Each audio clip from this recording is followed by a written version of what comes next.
నేను హైదరాబాద్ నిజాం కళాశాలలో అధ్యాపకుడిగా పనిచేస్తున్న రోజులవి.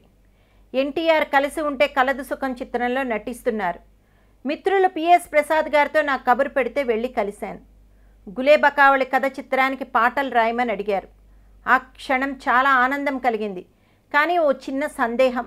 ఆ చిత్రానికి మాటలు పాటలు సముద్రాల జూనియర్ రాస్తున్నట్లు అంతకుముందే పత్రికల్లో చదివాను. అదే విషయం ఎన్టీఆర్ గారితో ప్రస్తావించా.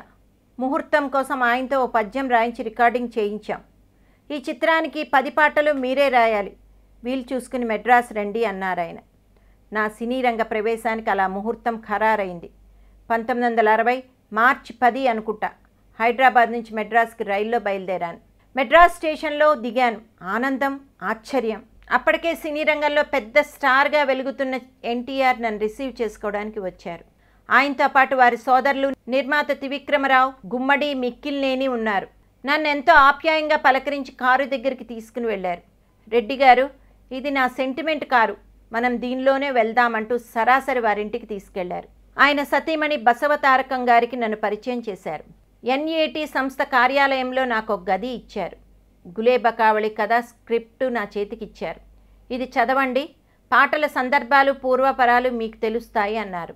ఆ రోజే పాటల రచన, స్వరకల్పన ప్రారంభమైంది.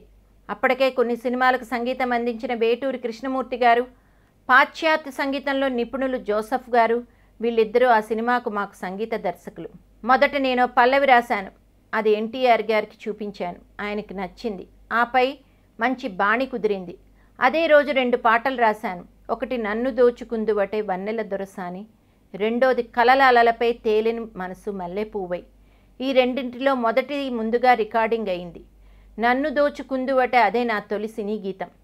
ఈ పాట మొత్తం రాసేసి ఎన్టీఆర్కి చూపించాను. ఆయన అందులో ఒక్క పదం కూడా మార్చమని సూచించలేదు. పాట రాయడం అయిపోయాక ఒక చిన్న సందేహాన్ని వెలిబుచ్చారు మిత్రులు. ఇందులో నా మదియే మందిరమై నీవే ఒక దేవతమే నాయక పాడుతోంది. నాయకుణ్ణి దేవత అనడం ఎంతవరకు సమంజసమని. మనం ముక్కోటి దేవతలు అంటాం, అంటే అందులో ఆడ మగ దేవతలు ఉన్నట్టే కదా. కాబట్టి ఆ పదాన్ని మగకు ఆడకు వాడొచ్చు అనేది నా భావన. దాంతో అందరూ ఏకీభవించారు. ఆపై నేను రాసిన తొలిపాట మధుర గాయకుడు ఘంటసాల, గాయని సుశీల పాడటం నా అదృష్టం. ఇక తెరపైకి వచ్చేసరికి ఎన్టీఆర్ జమునుల అభినయం ఆ పాటకు ప్రాణం పోసింది. ఇవన్నీ కలిసొచ్చాయి కాబట్టే ఆ పాట ఇప్పటికీ ఎప్పటికీ కూడా మధురం. రాసే అవకాశం రావడం నా అదృష్టం అన్నారు సినారే.